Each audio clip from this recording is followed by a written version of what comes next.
The wind rattled the farmhouse windows the night of Rachel's 40th birthday. Ice crystals edged the glass while wood smoke curled from the stone fireplace. I watched my daughter blow out the candles, all 40 of them, and felt that old pride swell up. Raised her right, I thought. Did something good with my life. The next morning, Dr. Patel called about Rachel's pre-surgery blood work, genetic screening, standard procedure. Her voice got careful on the phone, asked if I could come to the office alone. The DNA report shook in my hands at the kitchen table. Rachel wasn't my biological daughter. O negative blood type. Diane and I were both A positive. Genetically impossible, the paper said. I heard Diane's boots on the porch. The cold metal doorknob turned. She walked in smelling like winter air and saw what I was holding. Her face drained white. Diane, there's been a mistake. She didn't answer, just stood there frozen in the doorway, coat half off. Her silence told me everything I needed to know. How is this possible? My voice came out flat.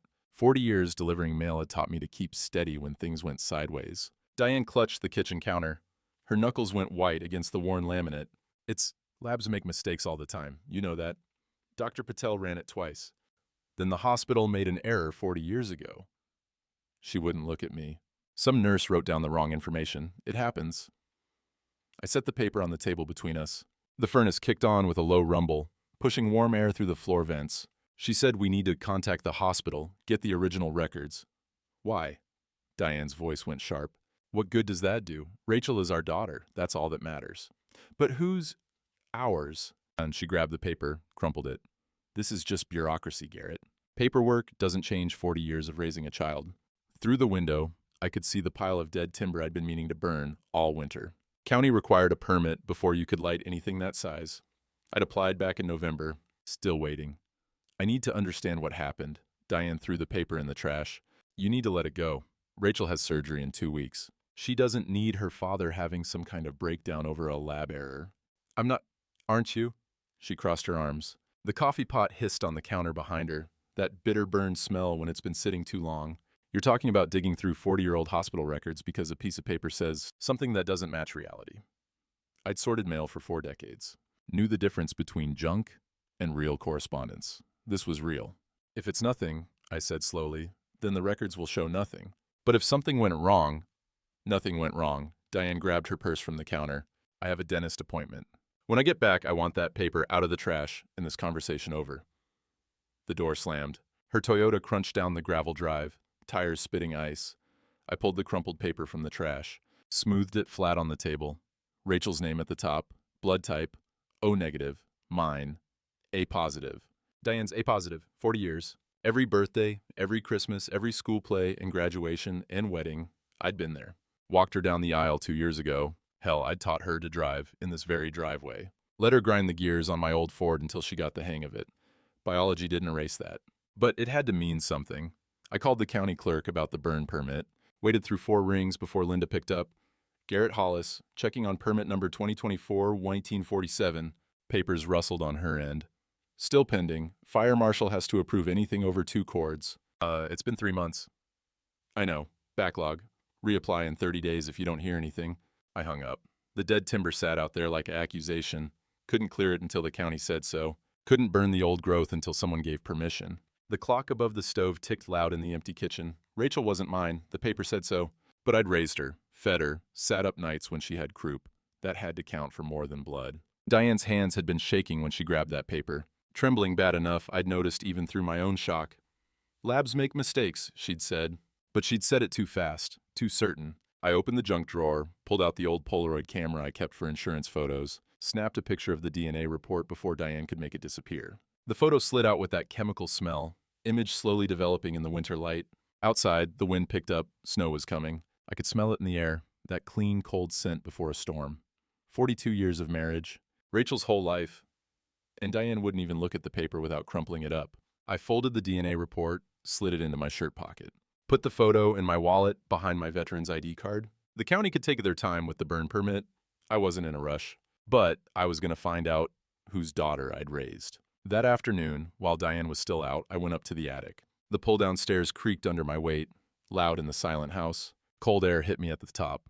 No heat up here, just fiberglass insulation and decades of stored life. I'd been looking for Rachel's baby book, hospital bracelet, footprints, that sort of thing. Prove the records matched, put this to rest. Found 3 cardboard boxes marked Rachel Baby in Diane's neat handwriting. Dust coated the lids. I opened the first one, that musty paper smell rising up. Birth certificate on top. Rachel Marie Hollis. Born April 15, 1985, 3:47 a.m., Ridgeline County Hospital, 7 pounds, 2 ounce. I held it up to the attic bulb. Something looked off about the admission time. Faint discoloration around the numbers, like correction fluid. Someone had whited out the original time and typed over it. My hands went cold. I dug deeper. Found the hospital discharge papers. Different handwriting on the bottom half than the top. 2 separate pens, different ink colors. Garrett? Diane's voice floated up from downstairs. Where are you? I grabbed the papers, folded them into my jacket. Attic, looking for something. Her footsteps hit the stairs, fast. The ladder groaned as she climbed up. What are you doing? She saw the open boxes. I told you to let this go. Just wanted to see her baby records. Make sure everything's fine. She grabbed the box lid, tried to close it. This is obsession, Garrett. You're tearing apart our family over paperwork errors. I pulled out the birth certificate, showed her the whited out time. Why would someone correct this? How should I know? Nurses make typos. They fix them. With correction fluid? On a legal document? Diane's jaw tightened. Come downstairs, now. The winter sun was already dropping behind the tree line when we got to the kitchen. That gray light that makes everything look tired. She put on coffee, keeping her back to me. I'm calling the hospital Monday, I said. Ask for the original records. Don't. She spun around. Please, Garrett, just don't. Why not? Because you're making something out of nothing. Because Rachel has surgery in 2 weeks and doesn't need this stress. Because after 42 years of marriage, you should trust me when I tell you to let it go. The coffee pot gurgled. Steam rose up, fogging the window over the sink. Then help me prove it's nothing.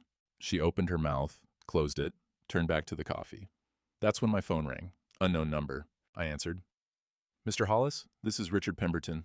I represent certain parties with privacy concerns regarding your recent inquiries. Professional voice. Expensive lawyer voice. I'm calling to advise you that any further contact with hospital personnel or attempts to access sealed medical records will result in legal action. I stood up. Who the hell are you? I've sent a cease and desist letter to your address. You'll want to read it carefully. And Mr. Hollis? Mr. Yates's privacy is protected by multiple legal statutes. I suggest you respect that. Who's Martin Yates? Good day, Mr. Hollis. The line went dead.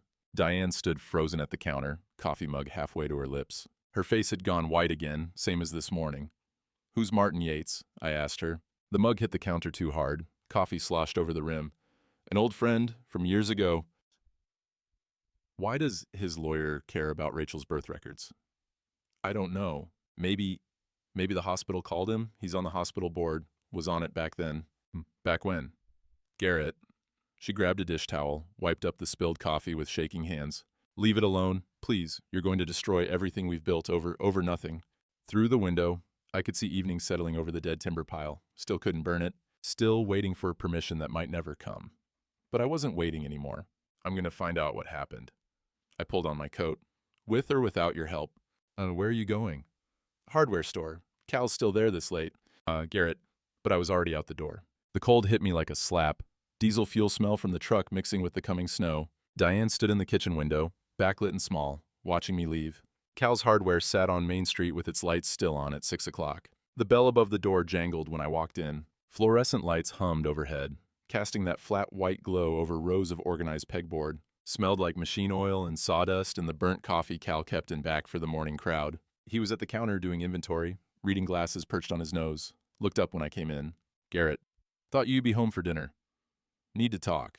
Cal set down his clipboard. We'd known each other since Da Nang in '69. He'd taken shrapnel in the leg, pulling me out of an ambush. Some things you don't forget. Coffee's old, but it's hot. I followed him to the back office. He poured 2 cups into stained ceramic mugs, handed me one. The heat felt good against my cold hands. So, he said, talk. I told him about the DNA test, the hospital records with correction fluid, the lawyer's call, Diane's panic. Cal listened without interrupting. That was his way. When I finished, he sat back in his creaky office chair, the spring groaning under his weight. Hell, he finally said.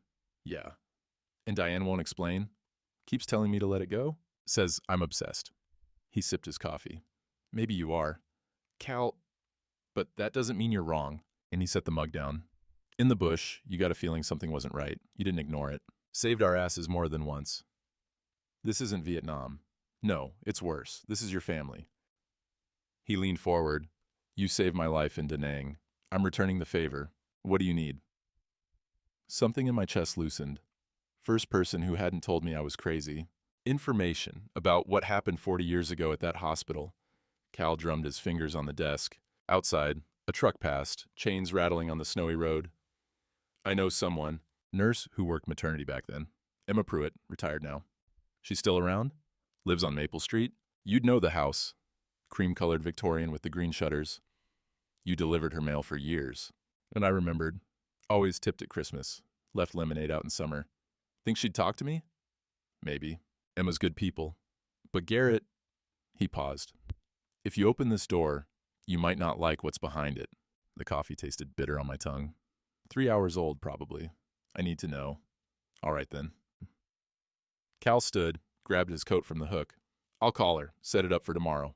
But you let me come with you? You don't have to. Leave no man behind. That was the rule then. Still is. Emma Pruitt's house looked smaller than I remembered. Maybe everything does when you're not delivering mail to it anymore. Just standing on the porch as a supplicant. Cal knocked. We waited in the cold, our breath fogging in the afternoon air. Ice hung from the eaves, dripping in the weak sunlight. Emma opened the door. Had to be pushing 80 now, but her eyes were sharp behind wire-rimmed glasses. She looked at me, then at Cal, then back at me. Garrett Hollis, been a while. Yes, ma'am. Appreciate you seeing us. She stepped back. Come in before you freeze. Her living room smelled like lemon furniture polish and old paper. Photographs covered every surface. Grandkids, I guessed. A gas fireplace clicked and hissed in the corner. We sat on her sofa. She took the armchair, hands folded in her lap. Cal said you had questions about the hospital, long time ago. April 1985, my daughter's birth. Something flickered in her eyes. That's a long time ago, Garrett. I know, but something happened. The records don't match. Emma's hands tightened in her lap. What makes you think I'd remember one birth from 40 years ago? Because there was something wrong with it. I leaned forward. Wasn't there? She looked at Cal. He nodded. Emma stood, walked to the window, stared out at the street where I used to deliver her mail. When she spoke, her voice was quiet. You were always good to me, Garrett. Always treated me with respect, even when other folks... She stopped. I shouldn't say anything. Emma, please. She turned around. Her hands were shaking. There was a rich man who came around that night. I remember because he didn't belong on the maternity ward. Security should have stopped him, but money talks, you know? She sat back down heavily. Your wife was insistent about the room arrangements. Very specific. Wanted to be in a private room on the east wing, even though her insurance didn't cover it. My heart hammered. What rich man? I shouldn't have said this much. Emma, please. This is my life. Her eyes welled up. I was young, needed the job, and he paid me. The words came out in a rush. Told me to keep quiet, make sure certain paperwork got filed certain ways. I've carried it for 40 years, Garrett. Thought about saying something so many times, but who paid you? She stood again, wringing her hands. I've said too much already. I could lose my pension. There might be legal. Who? Martin Yates. She said it barely above a whisper. And your wife knew him. They were friendly. More than friendly, maybe. I don't know. But something happened that night. Something that wasn't right. The room tilted. Cal's hand steadied my shoulder. What exactly did he pay you to do? Emma's face crumpled. I think you need to leave now. I'm sorry, Garrett. I'm so sorry. But I can't say any more. Cal helped me stand. We walked to the door. Emma followed, her hands still shaking. Check the paperwork, she whispered as we stepped onto the porch. The real paperwork, if you can find it. The times won't match. Nothing will match. The door closed. Cal and I stood in the cold, steam rising from our breath. Well, he said. Now we know something happened. My hands were numb. Couldn't tell if it was the cold or the shock. Martin Yates paid a nurse to do something with my daughter's birth records. My voice sounded strange, distant. And Diane was in on it. I came home 2 days later to find Diane and Rachel sitting at the kitchen table, coffee mugs between them. They went quiet when I walked in. Dad, Rachel stood up. Mom called me, said we need to talk. The way she said it, careful, like I was fragile, made my stomach drop. About what? Diane reached out, touched Rachel's arm. Honey, your father's been under a lot of stress. She paused. He's been obsessing over some medical paperwork, making accusations. I'm not making accusations, I'm asking questions. Rachel looked between us. Mom says you think I'm not your daughter? That's not. I stopped. The DNA test showed something unexpected. I'm just trying to understand what happened. What happened is you raised me. Rachel's voice got tight. For 40 years. And now suddenly that's not enough? Rachel, that's not what I'm saying. Then what are you saying? She crossed her arms. Because Mom told me you've been harassing hospital staff, that some lawyer had to send you a letter. I looked at Diane. She wouldn't meet my eyes. I'm trying to find out the truth. The truth? Rachel's voice rose. The truth is, I'm your daughter. I don't care what some blood test says. You walked me down the aisle. You taught me to drive. That's what matters. I know that. But if the hospital made a mistake, if they did, so what? She grabbed her purse from the counter. You want to find some stranger and tell them, hey, you're actually my kid? Blow up their life because of paperwork from 40 years ago? Outside, the sound of dripping, ice melting off the roof, winter letting go. I just need to understand what happened. Rachel hugged Diane. My wife who wouldn't look at me, put her arms around our daughter. Dad, you need help. Rachel's eyes were wet. This isn't healthy. You're having some kind of breakdown. I'm not. Yes, you are. She walked to the door, stopped. When you're ready to be my father again, instead of some conspiracy theorist, call me. The door closed. Her Toyota started, gravel crunching under tires. Diane finally looked at me. Happy now. You're destroying this family. I'm trying to find out what you and Martin Yates did. Her face went hard. I'm staying at my sister's until you come to your senses. She left that afternoon. Took 2 suitcases and most of her clothes. The house felt empty without her. Just the furnace kicking on and off, the settling of old wood, the drip of melting ice outside. Cal knew a private investigator. Former cop, did background checks for custody cases. His name was Duncan Reese. We met at Cal's store after hours. Duncan was a big guy, maybe 55, with gray hair and calm eyes that probably saw through every lie ever told. Cal says you need information about a hospital incident. He pulled out a notebook. 40 years ago, I told him everything. The DNA test, the corrected documents, Emma's confession about the payoff, Martin Yates' name. Duncan wrote it all down. This Yates, he wealthy? Hospital board member, big landowner. Lives in that stone house up on Ridge Road. And your wife knew him back then? Emma said they were friendly. Duncan nodded. I can look into property records, hospital archives, financial connections. See what connects Yates to your wife and daughter's birth. He named a price. It was half my savings. I didn't care. One more thing, Cal said. Can you find his biological daughter, the real one? If there was a switch, Duncan looked at me. You want to meet her? Did I? A stranger who shared my DNA but not my life? Yes. All right. Give me 2 weeks. Duncan called 10 days later, had an address, a trailer park on the south edge of Ridgeline, near the industrial park. I drove there on a gray afternoon. Mud season was coming, that time between winter and spring when everything turns to slush and soup. My truck splashed through puddles, cold rain speckling the windshield. Claire Duvall lived in a single wide with rust streaks and a sagging porch. 2 kids' bikes lay in the mud. A dented sedan sat out front, one tire flat. I knocked, waited. A woman opened the screen door, 40 years old, about, dark hair pulled back, tired eyes, wearing scrubs, nurse's scrubs, irony of ironies. Yeah? Claire Duvall? Who's asking? I didn't know how to say it. Stood there like an idiot in the rain. My name is Garrett Hollis. I think there might have been a mistake at the hospital when you were born. Her face went suspicious. What kind of mistake? A DNA test showed... God, this was harder than I thought. I think you might be my biological daughter. Claire laughed, short and bitter. You're kidding. I'm not. I have paperwork, medical records. There was a switch, and what? You're some rich guy who's going to swoop in 40 years late and play daddy? I'm not rich. I'm just... My mom raised me alone. Her voice got hard. Worked 3 jobs. Died when I was 32. Still paying off medical bills. Never got a penny from anyone. No child support, no help, nothing. I didn't know you existed. Yeah? Well, I didn't know you existed either. And I got along just fine. She started to close the door. Wait, please, I just want to talk. About what? How you've been playing house with some other man's kid while I grew up in shitholes like this? She gestured at the trailer. How you had a nice farm and a family while my mom worked herself to death. I didn't know. Well, now you do. She slammed the screen door. Don't come back. I stood in the rain. Through the thin walls, I heard her crying, or maybe yelling. Couldn't tell. My phone rang. Diane's number. What the hell do you think you're doing? She was screaming. Rachel just called me. Said you're stalking some woman. Claiming she's your daughter? Claire is my daughter. The DNA. You're harassing strangers now. I'm calling our lawyer. You need help, Garrett. Professional help. She hung up. The phone rang again. Rachel's name. I stared at it. Couldn't answer. Couldn't explain. Sat in my truck in the rain, outside a rusted trailer, watching water stream down the windshield. The daughter I'd raised thought I was crazy. The daughter I'd just found thought I was a deadbeat. Lost both of them in one day. The phone kept ringing. I didn't go home that night. Couldn't face the empty house. Drove to Cal's instead. He was closing up the store, pulling the security gate down. Saw your truck. He locked the padlock, turned to look at me.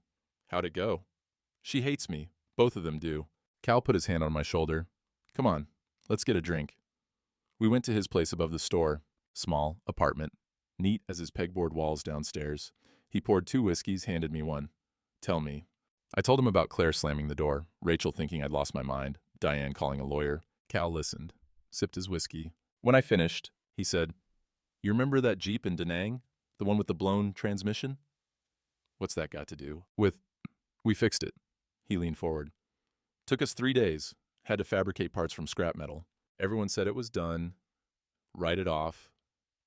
Call for a new one. But we fixed it. You know why? Cal, because we did it methodical. One piece at a time. Didn't try to do everything at once. Just focused on the next part that needed fixing. He stood up, pulled down a rolled-up paper from his bookshelf. My old mail route map. I'd given it to him years ago. Some joke about keeping the territory mapped. You delivered mail for 40 years. He spread it on his kitchen table. You knew every house, every person. That's how you solved this? Methodical. I stared at the map. All those roads I'd driven, all those mailboxes. What are you thinking? You visit everyone who was around back then. The old-timers. People who remember 1985. See what they remember about your wife and Martin Yates. That's gossip. No, that's intelligence gathering. He pulled out a pen. Start making a list.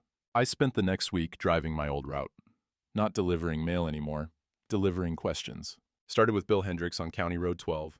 83 years old. Still kept bees. His driveway smelled like clover honey and wood rot. Garrett Hollis. Haven't seen you since you retired. And we talked about the weather, the bees, his daughter in Seattle. Then I asked about 1985, about Diane, about Martin Yates. Bill scratched his jaw. Martin, yeah, he had that big stone house. You're asking about him and Diane?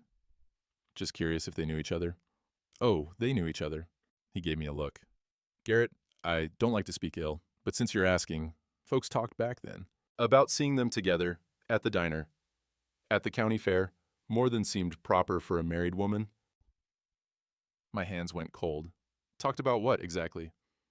Just that they were friendly, real friendly. But that's all I know. Could have been innocent. Could have been. Next was Dorothy Chen on Maple Grove. Ran the post office back in '85 before it got consolidated. She invited me in for tea. Her kitchen smelled like jasmine and old wood. Steam rose from delicate cups. Martin Yates, she said carefully. I remember Diane used to get letters from him. After Rachel was born. Regular as clockwork, once a month. Always the same envelope. Expensive paper, that cream color. What kind of letters? I don't read people's mail, Garrett. But you noticed them. She looked into her tea. I noticed they kept coming for years, even after you'd think any hospital board business would be done. Tom Wilcox, Sarah Palmer, Eddie Cross. I visited them all over 5 days. Each one had a piece, a memory, a detail. Eddie remembered seeing Diane's car at the Yates estate. Must have been some hospital volunteer thing, he'd assumed. Sarah recalled Diane getting nervous when Martin's name came up at church functions. Tom said everyone knew Martin had a reputation. Rich men always do. Back in the day, nobody talked about it straight. But we all knew. I wrote it all down in a notebook. Like sorting mail. Each piece went in its proper slot. The last person on my list was Jack Morrison. 90 years old, lived alone in a farmhouse on the county line. His porch boards creaked under my boots. The smell of wet earth rose up from his garden. Spring planting starting, even though mud season wasn't quite done. Garrett, he waved me to a chair. Heard you've been making rounds? Word travels. Always does. He packed tobacco into his pipe, lit it. Sweet smoke curled up. You want to know about Diane and Martin Yates? Yes, sir. Jack puffed his pipe. They were having an affair, summer of '84 into '85, everyone knew. Nobody said anything, because that's how it was back then. You don't embarrass a man by telling him his wife's cheating, and you don't cross someone like Martin Yates. You're sure? Sure as I'm sitting here. My wife saw them at a motel in Millerton. Martin's car in the parking lot, middle of a Tuesday afternoon, month or two before Rachel was born. He looked at me straight. I'm sorry, Garrett, but you asked. The world tilted. I gripped the porch railing. Did anyone ever tell my wife people knew? Don't think so. They were careful enough?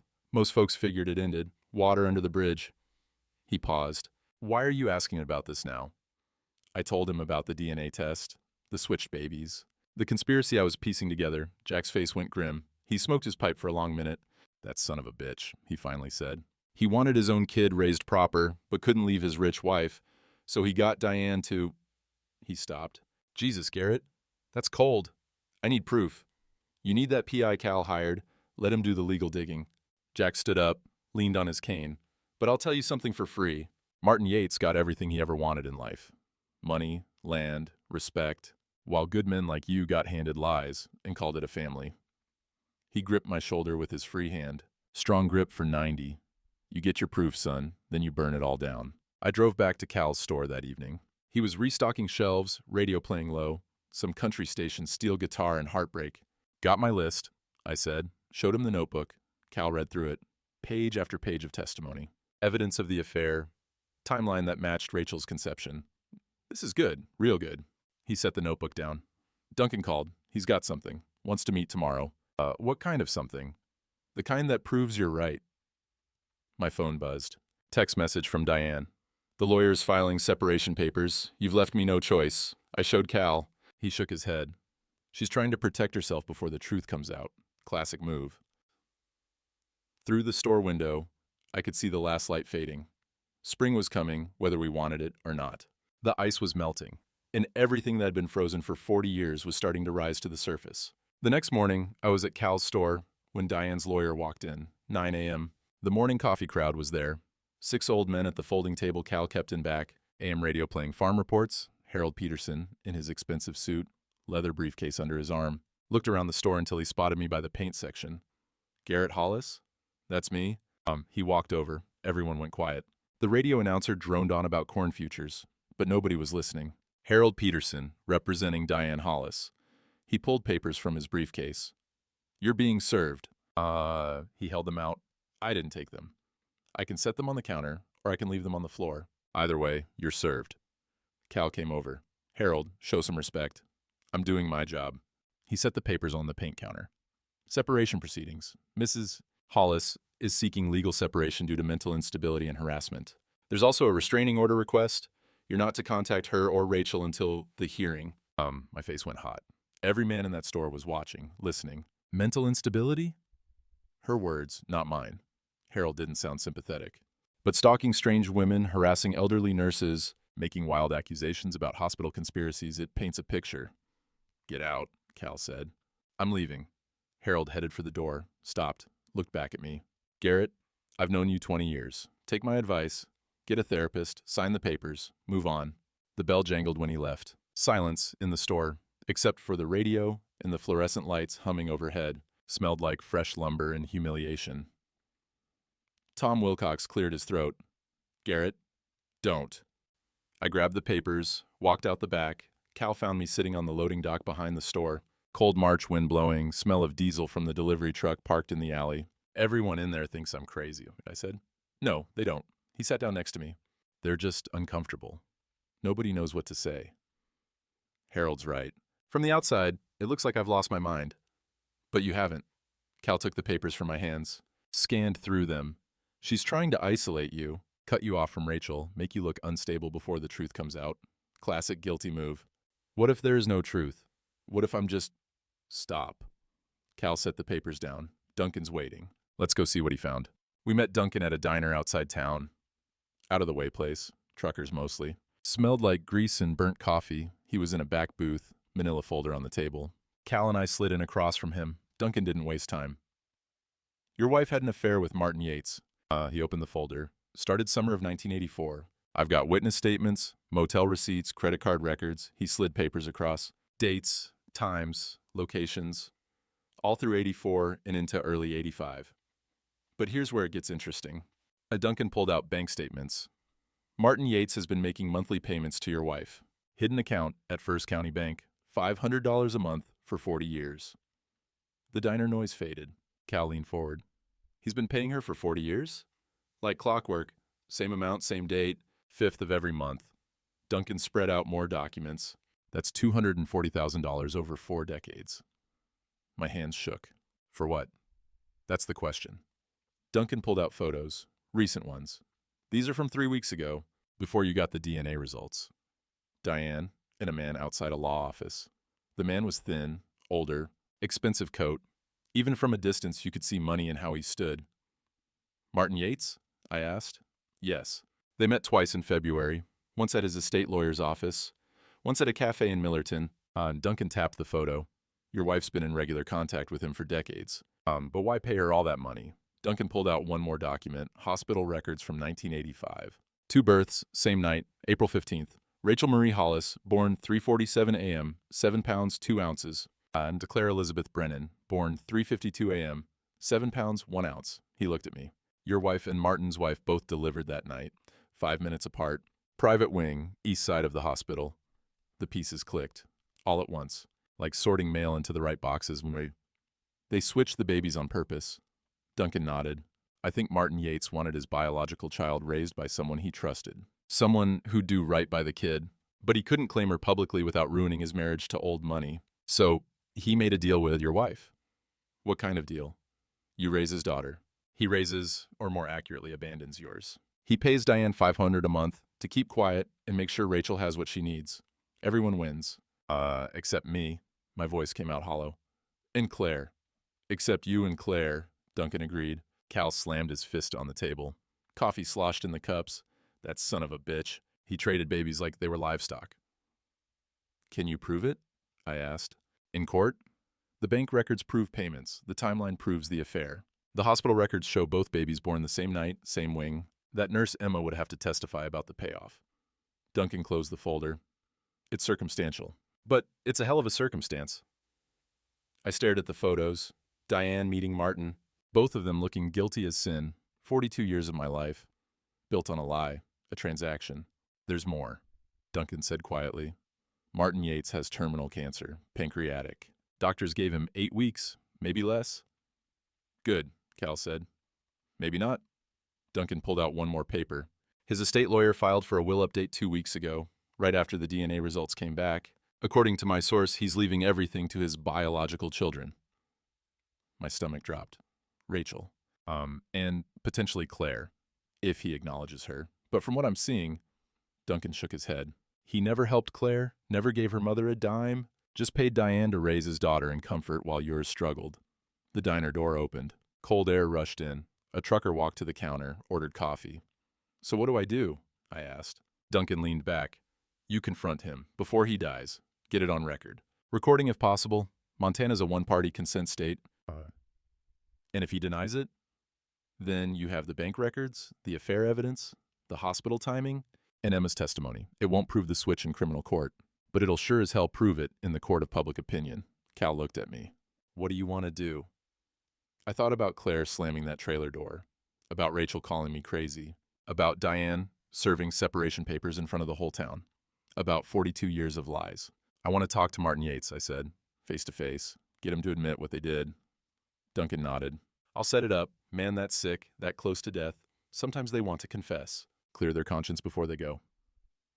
And if he doesn't want to talk? Then we show up anyway. Cal's jaw was set. We show him what we've got. Give him one chance to make it right before we burn his reputation to the ground. Outside, the March wind picked up. Through the diner window, I could see clouds rolling in. More rain coming. The thaw was here, whether anyone wanted it or not. That evening, Cal found me in the parking lot behind his store. I'd been sitting in my truck for an hour, engine off, Duncan's folder on the passenger seat. You planning on sleeping out here? He knocked on the window. I opened the door. The dome light came on, harsh and yellow. Can't go home. Then come upstairs. I've got a couch. We climbed the stairs to his apartment. He heated up leftover stew, set a bowl in front of me. I couldn't eat. Just pushed the chunks of beef around with my spoon. Cal ate, waited. Finally, I said it. What if I'm wrong to do this? You're not wrong. They lied to you for 40 years. But Rachel. I set down the spoon. She's going to lose everything. Her mother, her identity, maybe an inheritance if Martin leaves her money. And for what? So I can feel vindicated? Cal stopped eating. You think this is about your pride? I don't know what it's about anymore. I stood up, paced to the window. Below, Main Street was empty, yellow streetlights reflecting in puddles. She's been my daughter for 40 years. I changed her diapers, taught her to ride a bike, walked her down the aisle. What does blood matter compared to that? It matters because they chose to lie about it. But exposing it, my voice caught, it'll destroy her. Finding out her mother traded her like property. That the man she thought was her father is just some sucker who got played. That her real father is some rich bastard who paid to have her raised like an investment. What about Claire? I turned around. Cal was watching me, his face hard. Your biological daughter grew up in poverty, while you raised Martin's kid in comfort. You don't think she deserves to know the truth? That someone gives a damn about what happened to her? She told me not to come back. Because she's angry. Wouldn't you be? Cal stood, came over to the window. Garrett, I know this is hard, but you can't protect Rachel by letting Diane and Martin get away with what they did. That's not protection. That's cowardice. The word hit like a slap. I'm not a coward. Then prove it. See this through. His voice softened. In Da Nang, we didn't leave wounded behind just because carrying them was hard. We did what was right, even when it hurt. I leaned my forehead against the cold glass. Outside, a truck passed, tires hissing on wet pavement. What if Rachel never forgives me? Then you live with that. But at least you'll live with the truth. Cal put his hand on my shoulder. And maybe someday she'll understand. Kids do, eventually. And she's 40 years old. So was I when I finally understood why my old man did half the things he did. Cal squeezed my shoulder. You're not doing this to hurt her. You're doing it because lies like this, they're poison. They seep into everything. Better to cut them out, even if it bleeds. I thought about Diane's face when she saw that DNA report. The instant panic. 42 years, and she'd never slipped, never told me. Would have taken it to her grave if not for a random blood test. All right, I said. We do it. We confront Martin. Good man. The next morning, Duncan called. I've got a meeting set up. Martin Yates tomorrow at 2 p.m., his estate. He agreed to talk? His nurse called me back, said he wants to address the situation before he passes. Those were her words. Duncan paused. Garrett, the man's dying. Hospice came in last week. He's lucid most days, but not for long.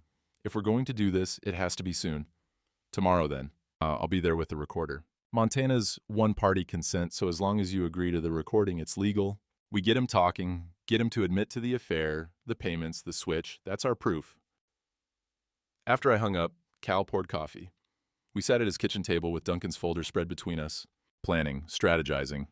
You should talk to him alone, Cal said, man to man. He's more likely to confess if it's just the two of you. What about Duncan? He'll be outside, recording through the window if he has to. But you go in alone, make it personal. I looked at the photos of Martin, old money, old power. Dying now, but still protected by lawyers and estate walls. What do I even say to him? You tell him you know. You give him a chance to explain, to apologize. Cal tapped the bank records, and you ask him about the will. What about it? Duncan said he updated it, left everything to biological children. That's Rachel. But why update it now, right when the DNA test comes back? I hadn't thought about that. You think he knew about the test? I think someone told him, maybe Diane. Maybe the hospital, if they were trying to figure out what went wrong. Cal leaned forward. But here's my question. Does his will acknowledge Claire, or just Rachel? The implications settled heavy. He abandoned Claire, never gave her mother a dime. Exactly. So, is he leaving money to both biological children, or just the one he paid to have raised right? I felt sick. If he only acknowledges Rachel, then Rachel inherits millions. And she has to choose whether to accept it, whether to accept him as her father, publicly, whether to take money that should have been split with Claire. That's manipulation. That's Martin Yates. Cal gathered up the papers. So tomorrow, you ask him about the will. You get him to explain his thinking. Why Rachel and not Claire? Why $500 a month to Diane, but nothing to Claire's mother? You make him face what he did. And if he won't talk, then Duncan's got enough to ruin his reputation posthumously. But I'm betting he'll talk. Cal stood, put the folder back together. Man that close to death, carrying guilt that heavy, sometimes they crack. Sometimes they want absolution. I'm not giving him absolution. Good, don't. Cal handed me the folder. But you let him think you might. You let him confess. And you record every goddamn word. That night, I couldn't sleep. Lay on Cal's couch, staring at the ceiling, listening to the building settle. Springs creaking, pipes ticking, the distant sound of a train whistle. Tomorrow, I'd face the man who'd bought my life, Who'd paid my wife to raise his daughter while mine grew up poor and forgotten. Tomorrow, I'd get the truth. On the record. Undeniable. And then everything I'd built for 42 years would come crashing down. The question was whether anything worthwhile would be left standing in the rubble. Martin Yates's estate sat on a hill overlooking town. Stone house, 2 stories, iron gate with a family crest worked into the metalwork. Old money trying to look older. I drove up alone. Duncan was parked down the road in an unmarked van, recording equipment ready. Cal wanted to come, but I'd said no. This was mine to do. The gravel drive crunched under my tires. Circular, perfectly maintained even in mud season. I parked and sat for a moment, engine ticking as it cooled. Then I got out. A nurse answered the door. Young woman, tired eyes. Mr. Hollis? Yes. He's expecting you. Upstairs, first door on the left. She lowered her voice. He's having a good day, lucid. But don't tire him. The house smelled like old wood and leather polish. Thick carpet muffled my footsteps on the stairs. I could hear classical music playing somewhere. Violin, slow and mournful. The bedroom door was open. Martin Yates lay in a hospital bed, propped up on pillows, oxygen tube under his nose. He'd been a big man once, you could tell from his frame, but cancer had hollowed him out. Skin like paper stretched over bone. His eyes were sharp, though, fixed on me when I walked in. Garrett Hollis. His voice was a rasp. Finally. I stood at the foot of the bed. The room smelled like antiseptic and dying. You know why I'm here? I have a guess. He shifted, wincing. Close the door. I did. We were alone. 40 years, I said. You've been paying my wife $500 a month for 40 years. Martin didn't deny it. Yes. Why? I think you know why. He gestured weakly at the chair beside the bed. Sit. I'm too tired to look up at you. I sat. The leather chair creaked. Through the window, I could see the town below. My town, where I'd delivered mail for 4 decades while this man played God with my life. Tell me, I said. I want to hear you say it. Martin closed his eyes. When he opened them, they were wet. I had an affair with your wife. Summer of 1984, she got pregnant. With Rachel. Yes, with Rachel. His breathing rattled. My wife was pregnant too. Same time, due the same month. Claire. I didn't know her name until recently. He reached for a cup of water on the bedside table. His hand shook. I didn't help him. He managed a sip. I couldn't leave my wife. Family money, social position, it would have ruined everything. But I couldn't abandon my child either. So you made a deal with Diane. Yes. He set the cup down. She would raise Rachel. Give her a good home, a good father, someone reliable. Someone who'd actually be there. The insult landed soft, but it landed. Someone reliable. That's all I'd ever been. And your daughter, my daughter, what happened to her? My wife's pregnancy, Claire. He looked away. My wife and we weren't intimate. She'd gotten pregnant through IVF, desperate for an heir. But when she had complications after the birth, when the baby needed constant medical care, she couldn't handle it. She left. Took Claire to a women's shelter, claimed she couldn't cope, filed for divorce within 6 months. And you let her. I let her. No shame in his voice, just fact. I paid my ex-wife's legal fees, made sure she got a clean exit, but I didn't help with the child. That wasn't part of the arrangement. My hands gripped the chair arms. The arrangement was for you to raise my daughter in poverty, while I raised yours in comfort. The arrangement was for Rachel to have a father. Martin's voice got stronger. Which she did. You were there, Garrett. Every birthday, every school play. I wasn't asking you to love my child. You did that on your own. Because I thought she was mine. Does it matter? He leaned forward, oxygen tube pulling. You raised her. She's yours in every way that counts. Biology is just... Don't. I stood up. Don't you dare tell me biology doesn't matter when you paid my wife for 40 years to keep your biological daughter close. Martin fell back against the pillows. His breathing was labored now. You're right. I'm a hypocrite. He closed his eyes. I wanted my child raised well. I couldn't do it myself, so I paid someone who could. Is that so terrible? Yes, I said. It is. Footsteps on the stairs. Fast. The door opened. Diane, she stopped when she saw me. Her face drained white. Same as the morning she'd seen the DNA report. Same as every time she'd been caught. What are you doing here? Her voice shook. Getting the truth. I turned to Martin.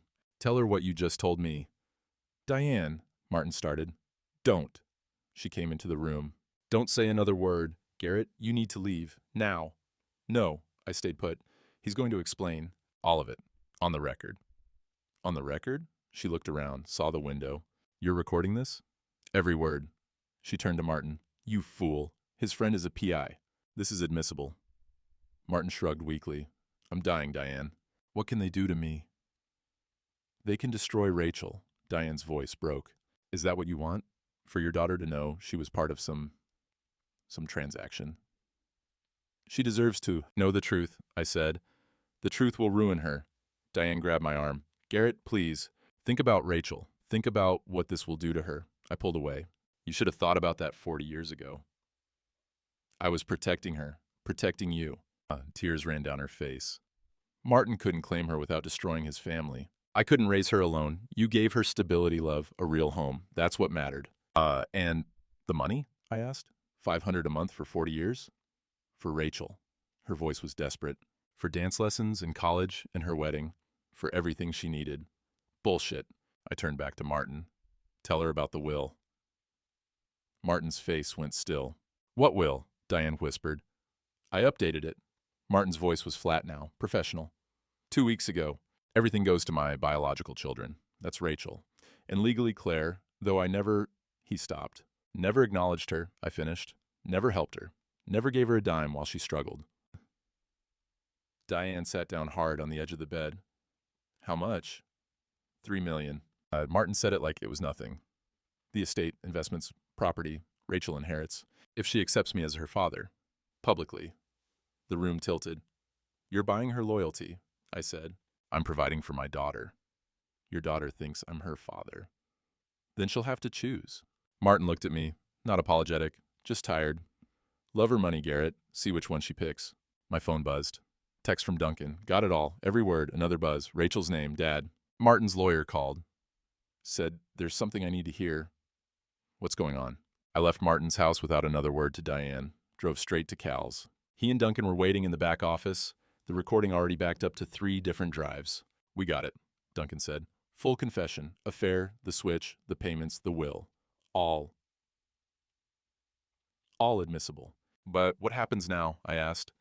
Duncan closed his laptop. That's up to you. We can go to the press. File a civil suit. Or you can wait and see how Rachel reacts when Martin's lawyer tells her. She already knows something's up. Texted me. Cal leaned back in his chair, that old spring groaning. Then you call her. Tell her yourself before the lawyer does. I stepped outside to the loading dock. Cold evening air, smell of diesel and coming rain. My hands shook when I dialed. Rachel answered on the 3rd ring. Dad, I need to tell you something, and you're going to hate me for it. Silence. Then, I'm listening. I told her everything. The DNA test, the investigation, the affair, the switch, Martin's confession, the will. All of it in 10 minutes that felt like hours. When I finished, she didn't say anything for a long time. I could hear her breathing, heard her start to cry. Rachel. Is it true? Her voice was small.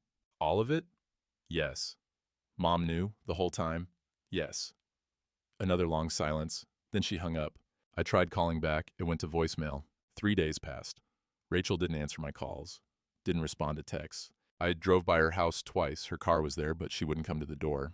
On the 4th day, she called. I read the will. Her voice was hollow. Martin's lawyer gave me a copy. $3 million if I acknowledge him as my biological father. Nothing if I don't.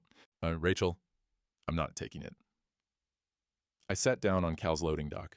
Relief and pride hit me at once. You don't have to decide right away. Yes, I do. She was crying again. Because if I take it, that means I accept what they did. That I'm okay with being bought and sold like property. That I'm okay with my sister, with Claire, getting nothing while I get everything. She's not your sister. I stopped. I don't know what she is. She's the daughter you should have raised. The one who struggled while I had everything. Rachel's voice cracked. How do I live with that? Dad, how do I look in the mirror, knowing I was the lucky one just because 2 selfish people decided to play God? You don't carry their sins. Don't I? She took a shaky breath. Mom's been calling, trying to explain. Says she did it for me, to give me a good life. But she didn't do it for me. She did it for herself? And for him. What are you going to do? I don't know. But I told Martin's lawyer to withdraw the will. I don't want his money. I don't want anything from him. She paused. And I told Mom I need time. A lot of time.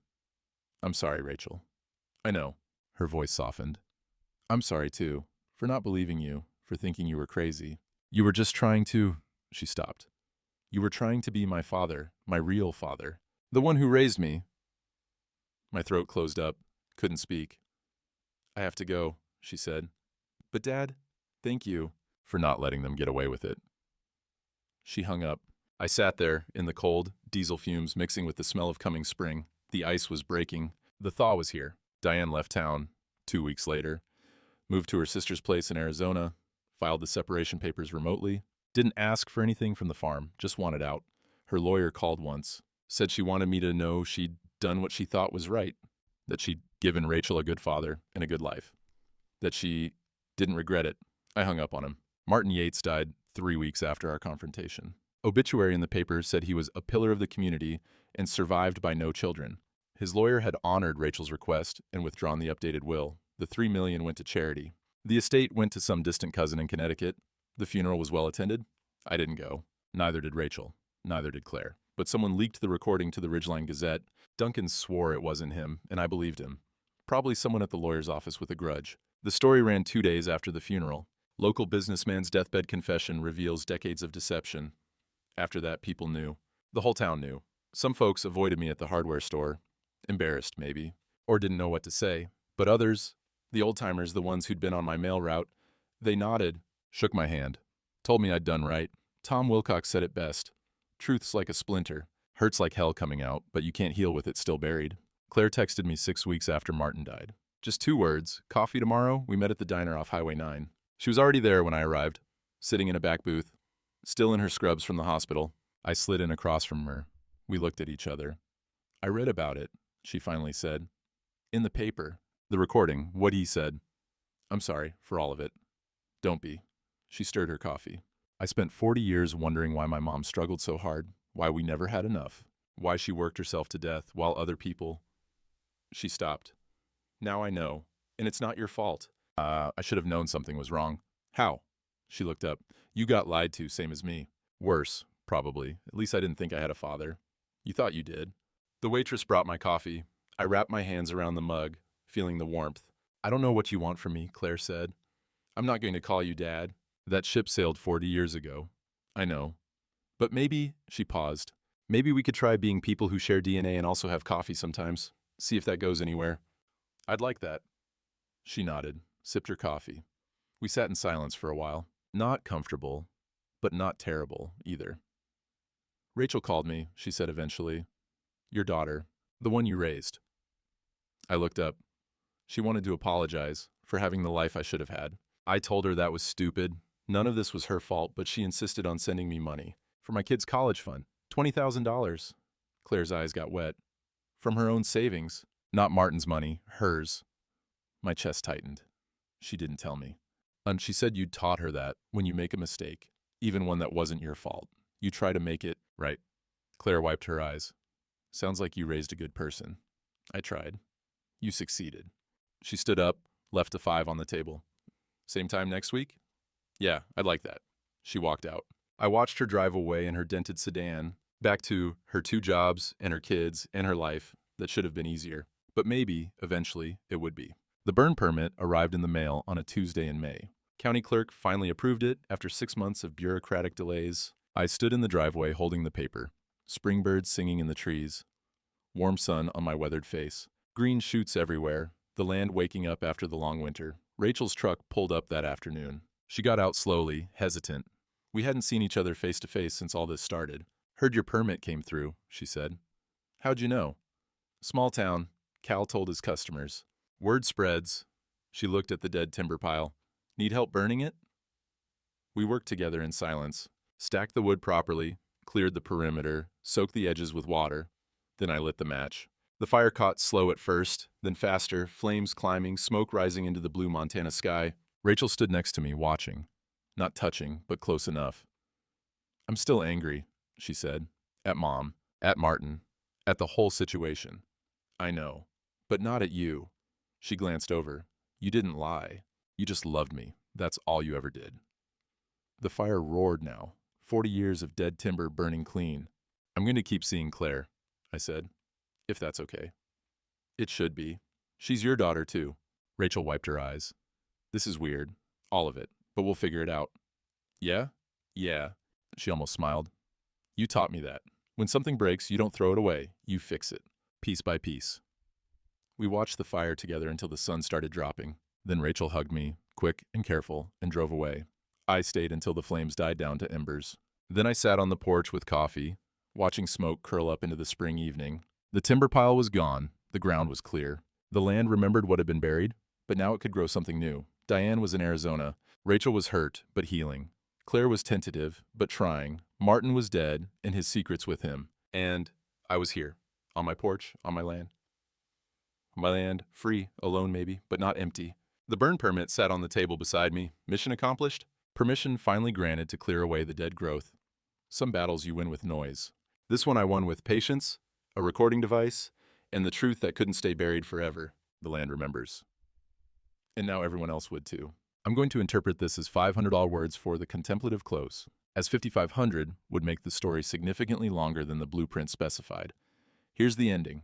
3 months later, I sat on the porch at dawn with my coffee. The rain gauge showed 1.5 inches from last night's storm. Good for the new grass coming in where the timber pile used to be. Green shoots everywhere now, covering the scorched earth. I'd started keeping a notebook. Nothing fancy, just daily notes, weather, what grew where, small repairs completed, the kind of record a man keeps when he wants to remember what's real. Claire came by for coffee every other week now. Still didn't call me dad, probably never would, but she'd bring her kids sometimes. Let them run around the yard while we sat on the porch and talked about nothing much. Her youngest had my mother's eyes. Strange to see your own face looking back at you from a stranger who's not strange anymore. Rachel called every Sunday. Still processing, she said. Still angry at Diane, though the anger was fading to something sadder. She'd applied to a graduate program, social work, working with adopted kids and foster families. Said maybe some good could come from knowing how complicated family really is. We didn't talk about Martin. His name had become a silence we all agreed to keep. The mail still came every day. New carrier, young guy named Marcus. He waved when he drove past, I waved back. 40 years I'd done that route, and now I watch someone else do it. Life moves on, whether you're ready or not. Diane sent divorce papers last week. I signed them without reading past the first page. 42 years, dissolved in a notary's office. The lawyer said she'd remarried already. Some retired banker she'd known in Arizona. I wished her well. Meant it too. Anger takes too much energy when you're 67. The land remembers everything. The spot where the timber burned. The driveway where Rachel learned to drive. The porch where I'd sat with Diane 1,000 mornings, drinking coffee, talking about nothing while she hid everything. But the land doesn't judge. It just grows. Takes what's buried and makes something new from it. I delivered mail for 40 years. Never lost a letter, never missed a delivery. Turned out I was living in someone else's envelope the whole time. Sealed up tight, addressed wrong, never meant for me at all. But I'd opened it anyway. Read every page. And now I knew what it said. Some men spend their whole lives comfortable in their lies. I'd rather spend what's left uncomfortable in the truth. The sun cleared the tree line. Coffee going cold in my cup. Spring birds loud in the trees that would leaf out fully in another week or two. Claire's youngest had asked me yesterday what I did before I retired. I'd told her, I made sure things got where they belonged. Did you ever make mistakes? She'd asked. Once, I'd said, but I fixed it. She'd seemed satisfied with that. Kids usually are, when you tell them the truth. I finished my coffee, rinsed the cup. Another day starting, same as any other. Except I knew who I was now. Knew what I'd lost, and what I'd kept, and what I'd found. The burn permit sat framed on the wall inside. Not as a trophy, as a reminder. Some permissions come from the county, some you grant yourself. I'd cleared the dead wood, burned away the lies, let the truth have its fire. Now came the patient work of growing something that would last. The land would remember it all. The good and the bad, and the complicated truth between. And that was enough.